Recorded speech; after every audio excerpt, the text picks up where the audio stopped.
attachment essentially describes how comfortable a child is with their caregiver. When we're talking about attachment from a child's perspective, how comfortable that child is to receive or seek out love, help, and support from a parent when they're in distress or they're not in distress.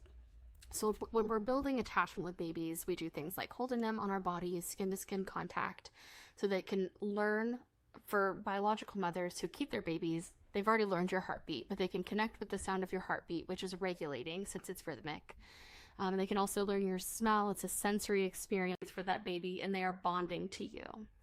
So when kids get older, there's other ways to build attachment. And one way to do that is through hand massages.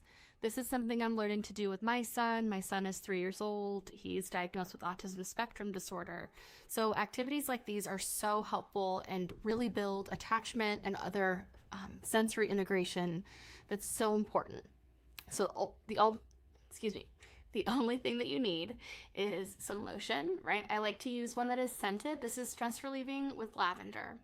And when it's your kid's turn to give a massage, they give you a massage with a little bit of lotion on your hand for maybe like 30 seconds to 1 minute for each hand. You can talk about anything. It's just a casual way to connect with your child. And then after you're done, your kid gets a turn with you massaging their hand. Okay, if you're a parent, the goal is not to get a good massage. Ideally, your kids could give you a good massage, but maybe they can't because they're 3 years old. For me, I don't care what the massage feels like as long as my son is engaging in that activity and we're bonding and having fun. Why is this helpful? Why does this build attachment?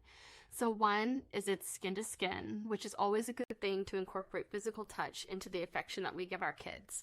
Sometimes we recognize that's not as easy as it sounds to give physical touch to our kids if we've had our own trauma in our own lives. Two, it's quality time. And time is such an essential part of children feeling loved. If we spend time with our kids, they feel like a priority to us. If they feel like a priority to us, they feel that they are worthy, and feeling worthy builds self-esteem.